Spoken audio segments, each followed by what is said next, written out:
आज हम लोग एफ टेस्ट के बारे में पढ़ेंगे। एफ टेस्ट का नोट्स इंग्लिश में होगा और एक्सप्लेन हिंदी में करेंगे।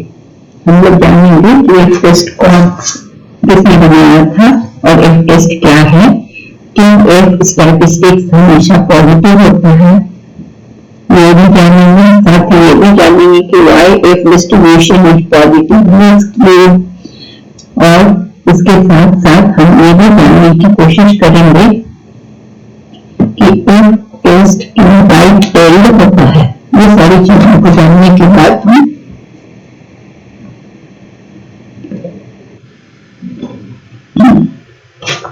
एफ टेस्ट के बारे में और भी डिटेल में डिस्कस करेंगे। तो अब हम शुरू करते हैं, ठीक है। तो हम लोग का प्रेजेंटेशन अब शुरू होता है, लोड हो रहा है, होने दीजिए लोड। उसके बाद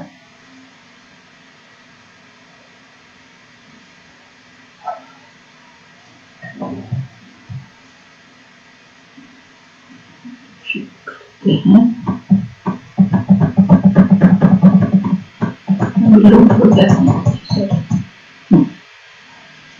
तो एफ टेस्ट हमने इससे पहले की वीडियो में टी टेस्ट के बारे में पढ़ा है। अब हम इस वीडियो में एफ टेस्ट पढ़ेंगे, उसके बाद हम काई स्क्वायर टेस्ट पढ़ेंगे। सारे टेस्ट को हम लोग पढ़ लेंगे मैथमेटिकल इकोनॉमिक्स या रिसर्च के लिए जो भी मैथ्स पढ़ना है उसमें। तो एफ टेस्ट क्या है? एफ टेस्ट जो है वो किसके नाम पर, इसका नाम एफ टेस्ट दिया गया है। तो ये टेस्ट स्टैटिस्टिक एफ, ये टेस्ट स्टैटिस्टिक्स एफ के नाम पर दिया गया है, जिसको कि Ronald honour, sir Ronald Fisher, sorry honour नहीं, फिशर ने दिया था इसको। और उन्हीं को ऑनर करने के लिए इसका नाम, क्योंकि रोनाल्ड फिशर के नाम में ये है ना एफ, इसलिए उनको ऑनर करने के लिए इसका टेस्ट का नाम एफ दिया गया। तो एफ स्टैटिस्टिक क्या है? एफ स्टैटिस्टिक एक रेशियो है जिसमें दो वेरिएंसेस होते हैं। दो रेशियो, किसका रेशियो है? रेशियो मतलब अनुपात है दो वेरिएंसेस का। तो वेरिएंसेस क्या है? जो हमें मेजर ऑफ डिस्पर्सन मतलब विचलन बताते हैं। कहने का मतलब है कि वेरिएंस से हमें, ये वेरिएंस जो है वो मेजर ऑफ डिस्पर्सन है, जो कि विचलन का मानक है।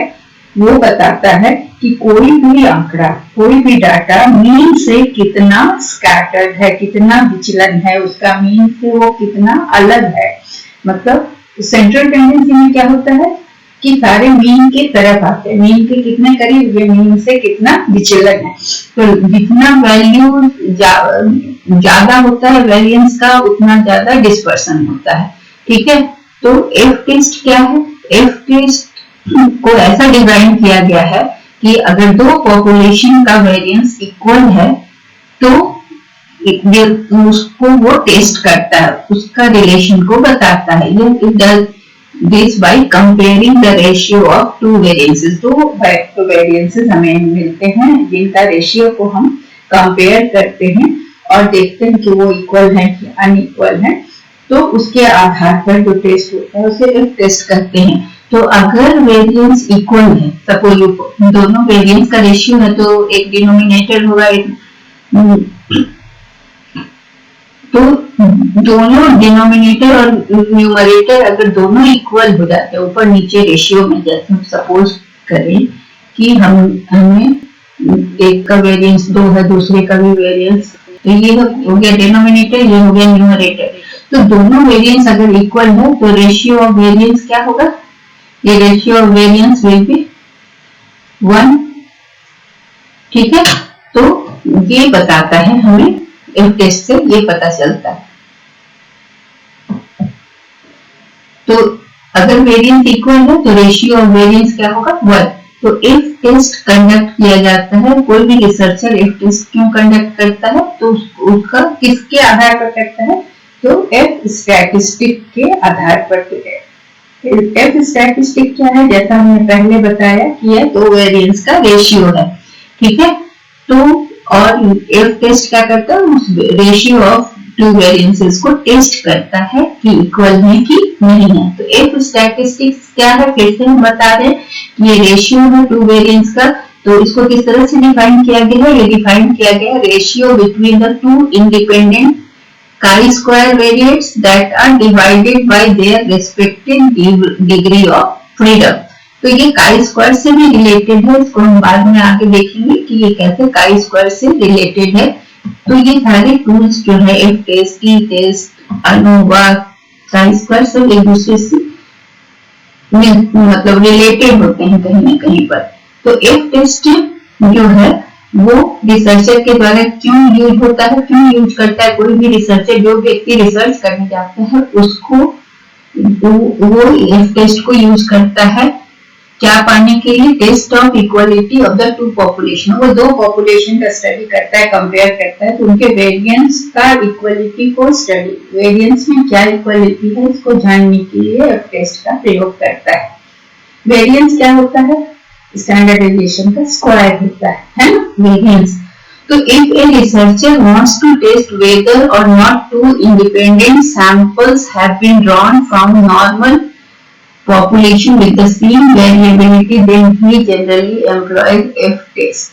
मतलब अगर कोई रिसर्चर टेस्ट करना चाहता है या कि दो इंडिपेंडेंट सैंपल जो कि नॉर्मल पॉपुलेशन से लिए गए हैं उनका वेरिएबिलिटी सेम है या नहीं, ये जानने के लिए अगर कोई रिसर्चर आगे बढ़ता है तो उसको कौन सा टेस्ट यूज करता है, वो एफ टेस्ट यूज करता है। क्या जानने के लिए कि दो पॉपुलेशन का, दो इंडिपेंडेंट सैंपल्स जो कि नॉर्मल पॉपुलेशन से लिया गया है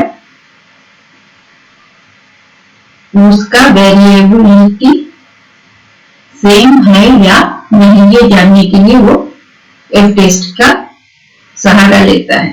ठीक है, तो अब हम वेरिएंस क्या है, तो वेरिएंस वेरिएबिलिटी को मेजर करता है। ठीक है, मतलब कि ये बताता है कि स्क्वायर डेविएशन को लेकर, कोई स्टैंडर्ड डेविएशन होता है ना, उसका स्क्वायर होता है वेरिएंस, उसको लेकर ये काम होता है। तो वेरिएंस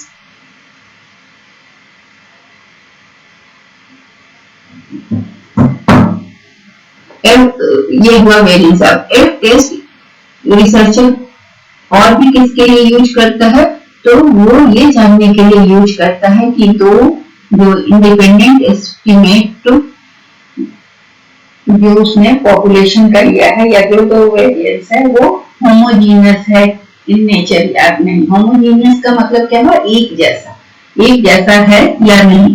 तो इसको हम एक उदाहरण से समझते हैं कि यहाँ पर एफ टेस्ट को अप्लाई किया गया कि अगर एग्जांपल लिया गया कि दो set of pumpkin grown under two different experimental conditions, दो सेट ऑफ पंपकिन अलग अलग कंडीशन में एक्सपेरिमेंट किया गया, अलग अलग कंडीशन में ग्रो किया गया उसको। तो इस केस में रिसर्चर क्या करेगा कि पंपकिन का दो रैंडम साइज लिया, बहुत सारे साइज का होगा, छोटा बड़ा सब, उसने 9 और 11 साइज का लिया दो ग्रुप का। अब उनका स्टैंडर्ड डेविएशन जो था वेट का वो 0.6 था और 0.8 था। तो उसने एक अजम्पशन बनाया कि जो उनका वेट का जो डिस्ट्रीब्यूशन है वो नॉर्मल है। नॉर्मल है का मतलब सिमेट्रिक है, वेल सेट डिस्ट्रीब्यूशन है। तो रिसर्चर क्या बोल रहा है कि तब वो एफ टेस्ट कंडक्ट करता है देखने के लिए कि दोनों का वेरिएंस इक्वल है या नहीं, ये जानने के लिए वो एफ टेस्ट लेता है हाइपोथेसिस। तो एफ टेस्ट का क्या है कि ये chi स्क्वायर डिस्ट्रीब्यूशन से भी एसोसिएटेड होता है। तो ये रिलेशनशिप जो है chi स्क्वायर से, तो एफ टेस्ट का बहुत सारा प्रॉपर्टी हो जाता है जो कि chi स्क्वायर से मिलता जुलता है, इसको हम अभी देखेंगे। तो F values are all non negative. सबसे पहले हमें क्या देखना है कि जितना भी एफ का वैल्यू है वो नॉन नेगेटिव है। मतलब क्या है नॉन नेगेटिव,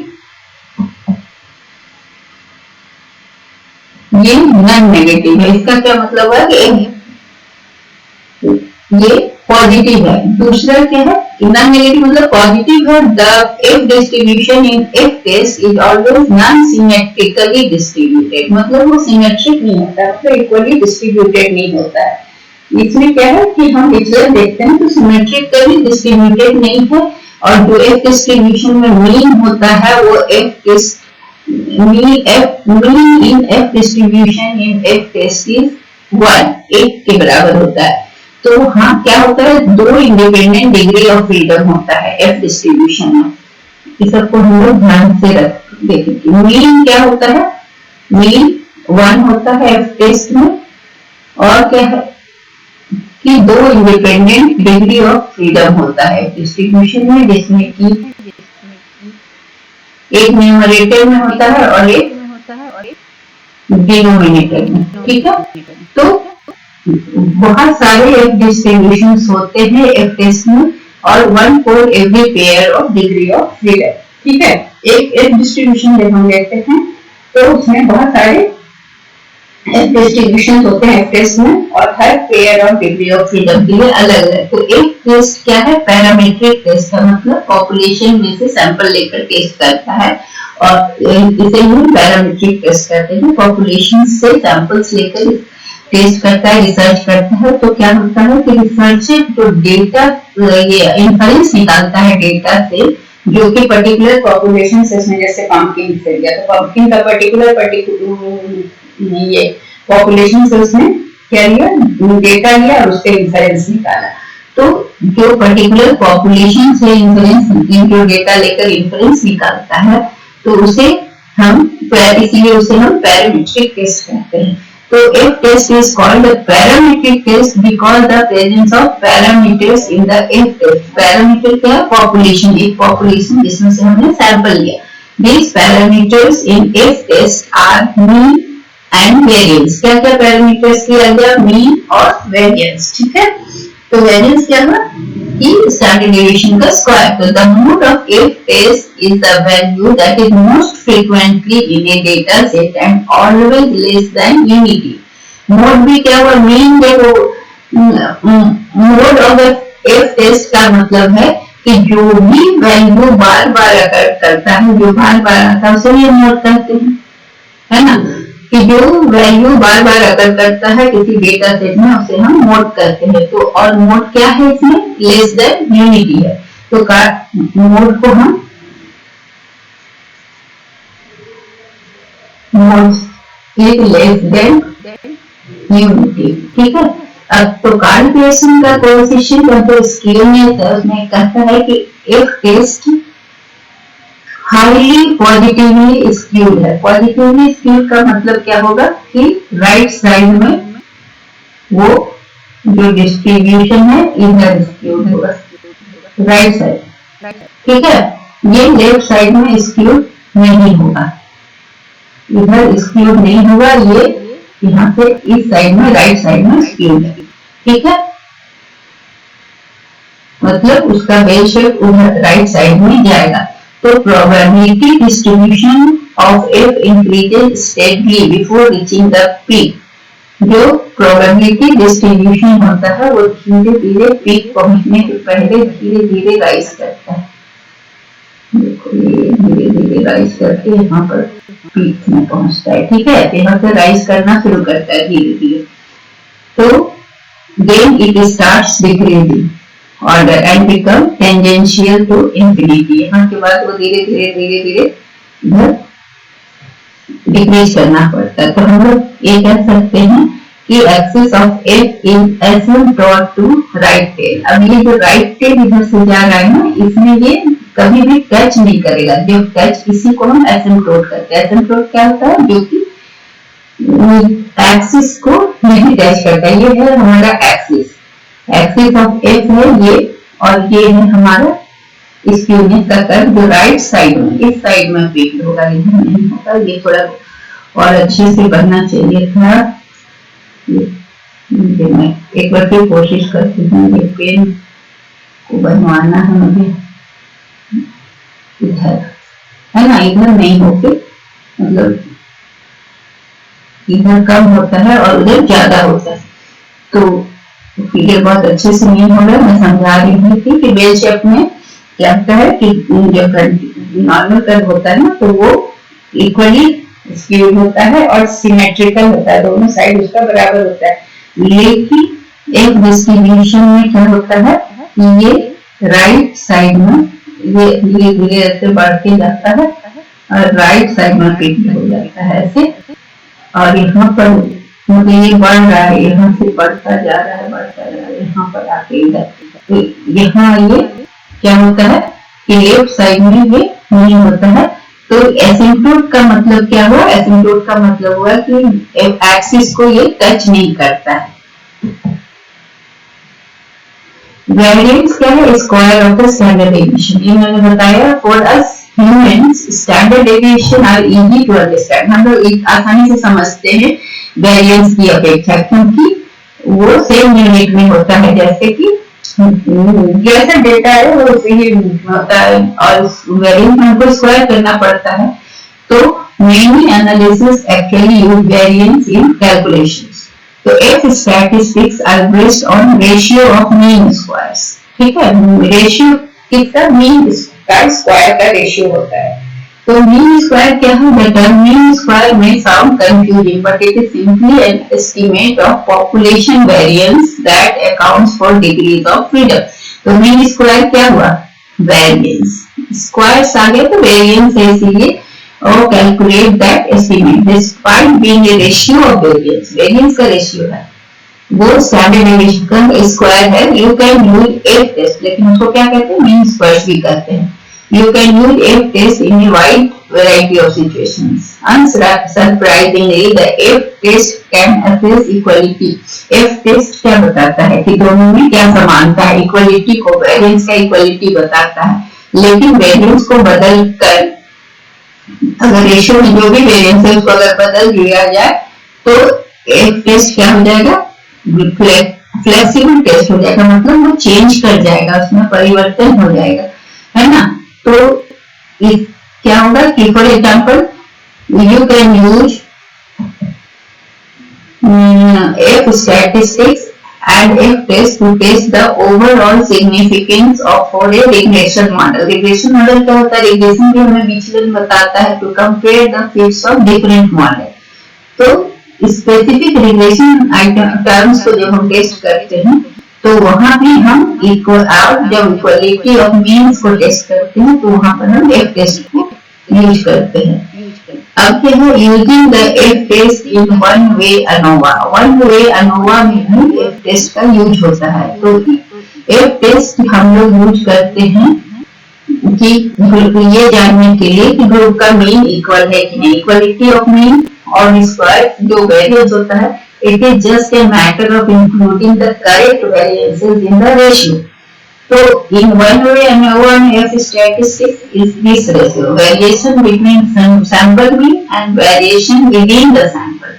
तो जो सैंपल मीन में जो वेरिएशन है, वेरिएशन सैंपल के अंदर है, मतलब दो सैंपल के बीच में और सैंपल के अंदर जो वेरिएशन है उसको मेजर करता है F test. F test is catch all term for any test that uses F distribution. ठीक है, वो सारे टर्म को F test इंक्लूड कर देता है जो F distribution का यूज करता है, जो भी टेस्ट। तो बहुत सारे केसेस में क्या होता है कि F test के बारे में लोग बोलते हैं, लेकिन जबकि वो एक्चुअली वो किस चीज के बारे में बोलते हैं, लेकिन वो उसको F test ही कहते हैं, और वो एफ टेस्ट को यूज करते हैं दो वेरिएंट्स को कंपेयर करने के लिए। ठीक है, तो एफ स्टैटिस्टिक्स क्या है? वो बहुत सारे टेस्ट को,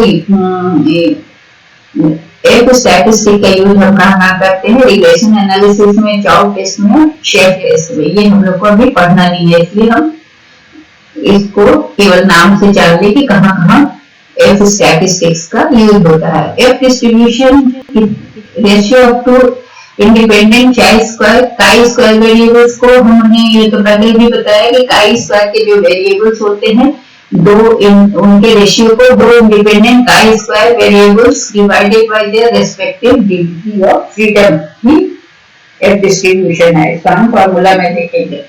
अब क्योंकि F is formed by chi square. हम ये जानते हैं कि काई स्क्वायर से मिलता जुलता उसी से बनता है, क्योंकि काई स्क्वायर वेरिएबल्स ही डिवाइडेड होते हैं डिग्री ऑफ फ्रीडम के द्वारा, तो हम एक डिस्ट्रीब्यूशन पाते हैं। तो meaning of chi square properties एक डिस्ट्रीब्यूशन होता है। ये हम अभी जो बात कर रहे हैं ये एफ डिस्ट्रीब्यूशन की बात कर रहे हैं। तो एफ डिस्ट्रीब्यूशन में काई स्क्वायर के बहुत सारे प्रॉपर्टीज होते हैं। तो एफ वैल्यू जो होते हैं डिस्ट्रीब्यूशन में वो नॉन नेगेटिव होते हैं। दूसरा कि डिस्ट्रीब्यूशन इज नॉन सिमेट्रिक, और तीसरा मीन इज अप्रोक्सीमेटली 1, और उसमें दो इंडिपेंडेंट डिग्री ऑफ फ्रीडम होता है, one for numerator and one for denominator, और there are many different F distribution, one for each pair of degree of freedom. तो समझ में आ गया कि एफ डिस्ट्रीब्यूशन क्या है, कि उसमें हमारा दो इंडिपेंडेंट डिग्री ऑफ फ्रीडम होता है, जो न्यूमरेटर के लिए अलग होता है और डिनोमिनेटर के लिए अलग होता है, और एक टेस्ट में कई एफ डिस्ट्रीब्यूशंस होते हैं हर पेयर के लिए, ठीक है। और एफ वैल्यू नॉन नेगेटिव होते हैं, नॉन सिमेट्रिक होते हैं। अब एफ टेस्ट के बारे में, अब हमारे उधर तो हमने देखा एफ डिस्ट्रीब्यूशन के बारे में। F test is used by researcher, क्यों यूज करता है? तो टेस्ट ये जानने के लिए हम बार बार बोल रहे हैं कि दो पॉपुलेशन के वेरिएंस के बीच की इक्वालिटी को जानने के लिए एफ टेस्ट का प्रयोग होता है। अगर रिसर्चर चाहता है कि ये टेस्ट करें, ये दोनों जो इंडिपेंडेंट दो सैंपल्स जो हैं वो जो नॉर्मल पॉपुलेशन से लिए गए हैं वो और जो जिसका वेरिएबिलिटी सेम है वहां पर हम एफ टेस्ट एम्प्लॉय करते हैं। तो एफ वैल्यू को कैलकुलेट करने का फॉर्मूला क्या है? SSE1 minus SSE2 divided by m divided by SSE2 n minus k। वहाँ SSE क्या है? Residual sum of squares, m है number of restrictions and k is the number of independent variables। तो f statistic critical value for test. तो ये f ratio जो है ना, वो रेशियो दो मीन स्क्वायर वैल्यू है। अगर नल हाइपोथेसिस ट्रू होता है तो हमको क्या, तब हमें क्या मिलता है कि f का वैल्यू 1 के करीब होता है मोस्ट ऑफ द टाइम। तो लार्ज एफ रेशियो का मतलब है variation among group mean is more than you have x. और अगर 1 से ज्यादा आता है तो एफ रेशियो का वैल्यू अगर जाता है इसका मतलब कि वहां पर वेरिएशन ज्यादा है। तो एक एफ टेस्ट जो होता है ना, वो क्या टेस्ट करता है? दो पॉपुलेशन का हमको एफ टेस्ट करना है, तो उसका मेन क्या है कि दो पॉपुलेशन का जो वेरिएंस है वो इक्वल है कि नहीं, इसको टेस्ट करना है। और ये टेस्ट टू टेल टेस्ट भी हो सकता है और वन टेल टेस्ट भी हो सकता है। तो two tail version test against the alternative that variances are not equal. जब इक्वल होता है तब वहां पर कौन सा टेस्ट होता है? One tail. और जब नॉट इक्वल होता है तो वहां पर टू टेल टेस्ट होता है। तो इसको हम अलग से भी वन टेल और टू टेल टेस्ट को हम बताते हैं। अगर हाइपोथेसिस को हम टेस्ट करते हैं तो ये देखने के लिए जो हम क्लेम कर रहे हैं हाइपोथेसिस में वो सही है या नहीं, किसी भी पॉपुलेशन पैरामीटर में, मतलब वहां से जो हम सैंपल लेकर उसमें टेस्ट कर रहे हैं, तो टेस्ट जो कि ये बताता है कि mean of the sample is greater than और significantly less than mean of a population considered a two-tailed case। मतलब two-tailed case में क्या होता है कि दोनों हम देखते हैं पॉजिटिव और negative tails of the distribution. मतलब ये पॉजिटिव और नेगेटिव डिफरेंस दोनों को बताता है टू टेल टेस्ट जो है। और वन टेल टेस्ट क्या बताता है कि वहां पर एक स्पेसिफिक डायरेक्शन में डिफरेंस है, राइट हैंड साइड में डिफरेंस होता है इसमें एफ डिस्ट्रीब्यूशन में, तो इसे हम वन टेल टेस्ट कहते हैं। तो हमने क्या देखा इसमें पहले था कि एफ टेस्ट जो है uses the test तो test can be two tail या वन टेल। तो टू टेल वर्जन क्या बता रहा है कि दोनों साइड में डिफरेंस है। पॉसिबिलिटी किस चीज का है कि पॉजिटिव डिफरेंस भी है, नेगेटिव भी है। और वन टेल टेस्ट क्या बताता है कि केवल वहां एक स्पेसिफिक डायरेक्शन में डिफरेंस है, ठीक है। तो वन टेल डिफरेंस का कि अगर हम नल हाइपोथेसिस बोल रहा है कि मीन इज लेस देन और इक्वल टू 10, तो ऑल्टरनेटिव हाइपोथेसिस क्या होगा कि मीन इज ग्रेटर देन 10।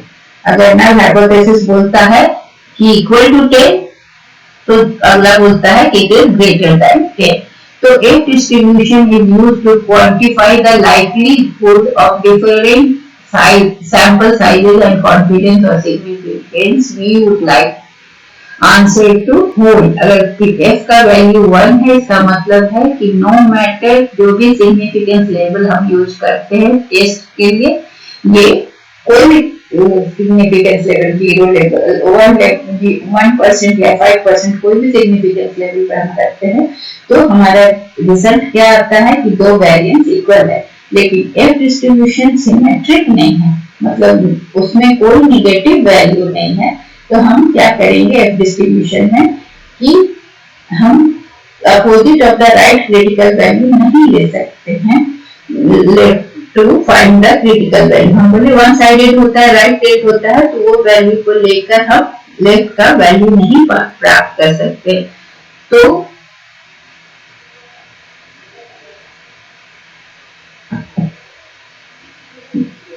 अब सवाल उठता है कि हम रिजेक्ट कब करेंगे नल हाइपोथेसिस।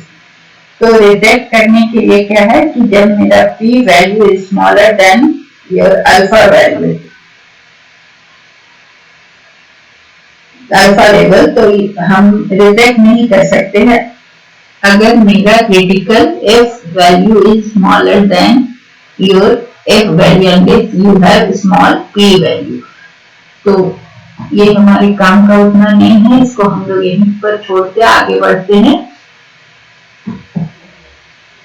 एक टेस्ट में क्या होता है कि अगर वेरिएंस इक्वल है तो टेस्ट टू टेल भी हो सकता है, one tail. Two tail version of test क्या है कि वेरिएंस इक्वल नहीं है। हमारा सिंपल सा टेस्ट है, एक टेस्ट बोलता है कि दो वेरिएंस का हम डिफरेंस देखते हैं और उसके बाद अगर दोनों का वेरिएंस इक्वल है तो टेस्ट जो होता है वो टू टेल भी हो सकता है और वन टेल भी हो सकता है। तो टू टेल टेस्ट क्या बताता है हमें कि टेस्ट टू टेल टेस्ट दोनों पॉजिटिव और नेगेटिव टेल्स का यूज करता है डिस्ट्रीब्यूशन में। और वन टेल टेस्ट क्या बताता है कि केवल एक ही डायरेक्शन का बताता है। तो अगर हमारे पास एक ratio is statistic when null hypothesis हमारा फॉल्स हो जाता है, तो it is still possible to get f ratio less than 1. The larger the population effect size is, the more the f distribution will move to the right, or less likely we get the value less than 1. मतलब क्या है कि larger population होगा हमारे right side में right tell होगा, मतलब उसमें क्या होगा वन टेल और उधर वैल्यू लेस देन 1 होगा। अगर हम नल हाइपोथेसिस को रिजेक्ट करते हैं जब p वैल्यू हमारे कम होता है अल्फा लेवल का, मतलब हमको रिजेक्ट नल हाइपोथेसिस को तब तक नहीं रिजेक्ट करना चाहिए जब हमारा क्रिटिकल f वैल्यू मेरे f वैल्यू से कम हो और p वैल्यू स्मॉल हो। f टेस्ट राइट टेल होता है। क्यों राइट टेल होता है? क्योंकि वेरिएशन जो सैंपल्स के बीच में होता है वो अगर higher than within the variation, in such case F value would be greater than 1। जब ज्यादा अंतर होता है वेरिएंस के बीच में और एफ का वैल्यू 1 से ज्यादा आता है तो ये राइट टेल होता है। द ओनली क्वेश्चन रिमेन्स, जब 1 से ज्यादा होगा तो ये राइट टेल होगा, और ये राइट टेल होने से और एसिम्प्टोट होगा, वो मतलब एक्सिस को टच नहीं करेगा और उसका वैल्यू धीरे धीरे बढ़ता चला जाएगा। ओनली क्वेश्चन क्या है कि why put the entire level of significance in the right tail, and answer फिर वही है कि f का वैल्यू क्या है लेस 1 है ना। अगर 1 से, इसका कारण भी यही है कि f का वैल्यू 1 से ज्यादा है, बिकॉज f डिस्ट्रीब्यूशन सिमेट्रिक नहीं है, तो यहाँ कोई नेगेटिव वैल्यूज नहीं होगा। सिमेट्रिक होने में क्या होता है, एक तरफ पॉजिटिव वैल्यू होता है, एक तरफ नेगेटिव वैल्यू होता है, लेकिन ये सिमेट्रिक नहीं है, राइट टेल की ओर ज्यादा है, तो हाँ पॉजिटिव साइड में ज्यादा वैल्यू है, इसलिए हम कह सकते हैं कि राइट क्रिटिकल वैल्यू हम फाइंड करते, opposite the right critical value हम लेकर लेफ्ट क्रिटिकल वैल्यू फाइंड कर सकते हैं। Why if statistic is always positive? क्योंकि ये राइट टेल है, तो राइट टेल में सारे वैल्यूज पॉजिटिव होते हैं, तो इसका क्या कारण है? तो second degree of freedom for F statistics क्या होता है, is the degree of freedom for numerator. Numerator के लिए जो डिग्री ऑफ फ्रीडम होता है, तो वेरिएंस हमेशा पॉजिटिव होगा। इसका मतलब है कि न्यूमरेटर ज्यादा है, डिनोमिनेटर कम है, मतलब both numerator and denominator F के लिए जो है वो हमेशा पॉजिटिव होंगे, तो इसलिए एफ हमेशा पॉजिटिव होता है। तो और अगर ये आपका एफ नेगेटिव आता है एनोवा में, तो आपको कैलकुलेशन को फिर से चेक करना है, क्योंकि वहां गलत होता है, तो गलती हो सकती है, इसलिए एफ का वैल्यू हमेशा पॉजिटिव होता है, तो इसीलिए ये पॉजिटिवली स्क्यूड होता है। F distribution is a continuous probability distribution है, मतलब it is defined for an infinite number of different values होता है, इसीलिए ये एक्सिस को टच नहीं करता है। इनफाइनाइट होता है, टच करने से तो इंफिनिटी खत्म हो जाएगी ना, तो वो एक एक्सिस जो है एफ एक्सिस के पैरेलल चलता जाता है, लेकिन उसे टच नहीं करता है। The F distribution has two important properties, जैसे कि फिर से ट्राई करते हैं,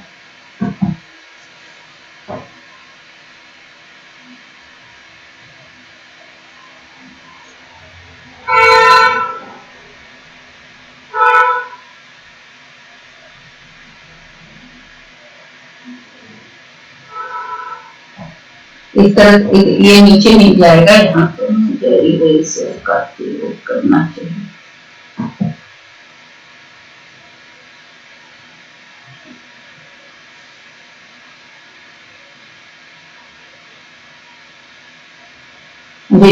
ये तो हो नहीं रहा कि ये लाइन जो है ये यहाँ पर देख रहे हैं कि राइट साइड में ज्यादा जा रहा है, इधर का वैल्यू जो होता है ना राइट साइड में, ये सारा पॉजिटिव वैल्यू होता है।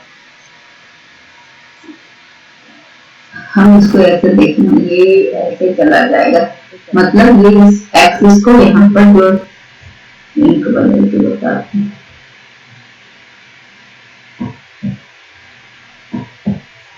मतलब ये उसको हटा दीजिए, तो ये वैल्यू इधर ज्यादा होते हुए ऐसे जाएगा, लेकिन इसी तरह के होगा, ये कभी टच नहीं करेगा।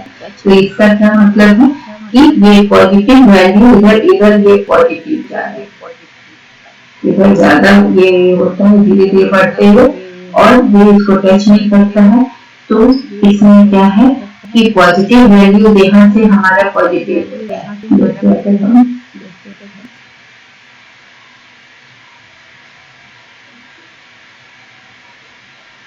ये राइटली स्क्यूड हुआ, इस साइड में जो गया ये इस साइड में है,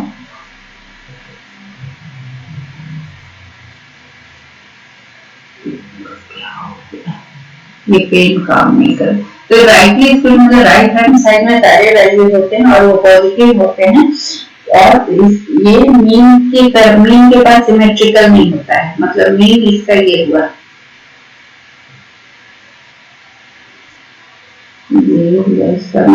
ये लाइन जो है बीच में मेन वैल्यू को बता रहा है, तो ये सिमेट्रिकल मीन की तरफ नहीं होता है, ये पॉजिटिवली स्क्यूड मतलब राइट हैंड साइड में झुकता चला जाता है। और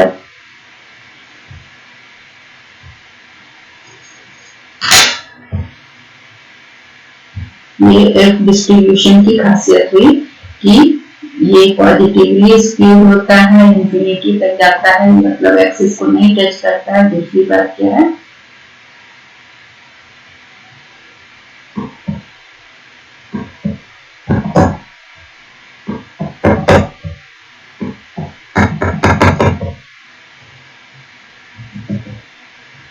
एफ डिस्ट्रीब्यूशन इज कंटिन्यूअस और इसलिए पॉजिटिवली स्क्यूड होता है। अब हम चले आगे बढ़े,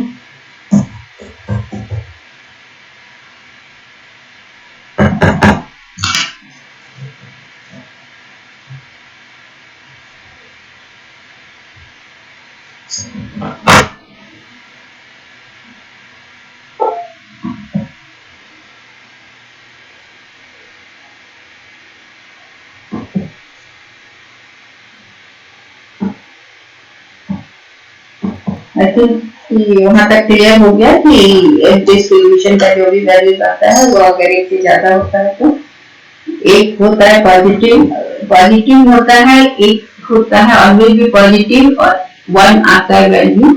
और अगर एक से ज्यादा अगर आपका वैल्यू नेगेटिव एफ आता है ANOVA में तो आपको फिर से टेस्ट करने की जरूरत है, क्योंकि कैलकुलेशन में गलती हो सकती है। और दो इंपॉर्टेंट प्रॉपर्टी हुआ कि ये इसके वैल्यूज पॉजिटिव होते हैं और ये सिमेट्रिकल नहीं होता है राइट साइड में, मीन जो बीच में होता है उससे वो आगे की ओर जाता है, राइट हैंड साइड में वैल्यूज पॉजिटिव होते हैं। जब भी आप बेल शेप का देखेंगे तो बीच का जो लाइन होता है वो मीन होता है और उसके राइट हैंड साइड में पॉजिटिव वैल्यूज होते हैं और लेफ्ट हैंड साइड में नेगेटिव वैल्यूज होता है। तो एक का जो भी डिस्ट्रीब्यूशन होता है वो राइट हैंड साइड में होता है और पॉजिटिवली स्क्यूड होता है। और अब आगे देखें कि जो डिस्ट्रीब्यूशन का ग्राफ जो होता है वो आगे पॉजिटिव होता है, मतलब राइट स्क्यूड होता है और इसका शेप जो होता है वो न्यूमरेटर और डिनोमिनेटर के डिग्री ऑफ फ्रीडम पर निर्भर करता है। तो एफ डिस्ट्रीब्यूशन क्या है? बेल शेप होता है। Normal distribution are only one type of distribution. One very useful probability distribution for studying population variance is F distribution. मतलब नॉर्मल डिस्ट्रीब्यूशन सिमेट्रिकल होता है, घंटी क्या करता होता है मैं बना नहीं पा रही हूँ। तो और एफ डिस्ट्रीब्यूशन भी सिमेट्रिकल होता है, लेकिन राइट हैंड साइड में ज्यादा सिमेट्री होती है और मीन के बाद के वैल्यूज इसके होते हैं जो कि पॉजिटिव होते हैं और पॉजिटिवली स्क्यूड होता है। एफ स्टैटिस्टिक्स ठीक है, एफ स्टैटिस्टिक्स एक रेशियो है, एक फ्रैक्शन है, दो set of degree of freedom होता है इसमें, एक न्यूमरेटर के लिए एक डिनोमिनेटर के लिए। अगर F followed F distribution and number of degree of freedom is for the numerator is 4, the number of degrees of freedom for denominator is 10, then f क्या होगा? is not equal to first thing एक test में क्या होता है कि data set का जो भी है वो नॉर्मल डिस्ट्रीब्यूशन होना चाहिए बेस से, और एफ डिस्ट्रीब्यूशन नल हाइपोथेसिस में ये अप्लाई होता है। एफ टेस्ट वेरी ANOVA का बहुत ही क्रूशियल पार्ट है। इसमें ये हमें क्या ध्यान रखना है कि वैल्यू जो भी आएंगे वो पॉजिटिव आएंगे और ये दो वेरिएंस का रेशियो को लेकर कैलकुलेट होता है, दो डिफरेंट सेट का वेरिएंस को लेकर ये कैलकुलेट होता है। वेरिएंस हमें इंफॉर्मेशन देते हैं कि डेटा कितना डिस्पर्स है, डेटा पॉइंट डिस्पर्सन डेटा के पॉइंट का बताता है, मतलब कितना विचलन है। एफ टेस्ट वेरियस टेस्ट में रिग्रेशन एनालिसिस में भी यूज होता है। फॉर्मूला क्या है कि F test is a series of steps में पहला क्या है कि परफॉर्म करने के लिए एफ टेस्ट हमें पहले नल हाइपोथेसिस और अल्टरनेटिव हाइपोथेसिस बनाना होता है। तो नल हाइपोथेसिस को हम H0 से इंडिकेट करते हैं और वो पहला डेटा सेट जो भी हम लेते हैं उसका वेरिएंस होता है और दूसरा होता है variance of second data set, दोनों बराबर होता है तभी तो इसका वैल्यू 1 आता है। और अल्टरनेटिव हाइपोथेसिस क्या होता है कि पहला डेटा सेट का जो वेरिएंस होता है वो उससे दूसरे सेट के वेरिएंस से बड़ा होता है। ये लोअर वन टेल टेस्ट के लिए।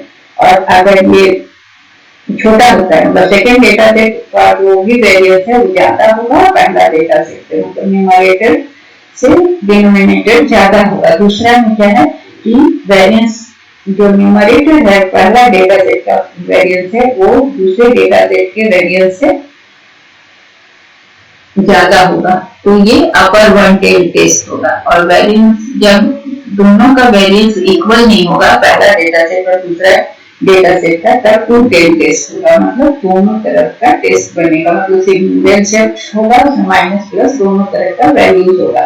और बाकी सब में क्या है तो नेक्स्ट थिंग क्या है कि हम लोग को दूसरा करना है कि find the level of significance and then determine the degree of freedom और बोथ न्यूमरेटर एंड डिनोमिनेटर। उससे हमें क्या होगा कि वैल्यूज पता चलेगा। Degree of freedom is sample size minus 1। Degree of freedom कैसे निकलता है, तो जो भी सैंपल का साइज है, मान लो हमने 9 और 11 लिया था, तो 9 माइनस 1 होगा डिग्री ऑफ फ्रीडम डिनोमिनेटर का और सॉरी न्यूमरेटर का, और 11 था दूसरा वाला से सैंपल, तो 11 माइनस 1 तो क्या होगा हमारा यहाँ 8/10।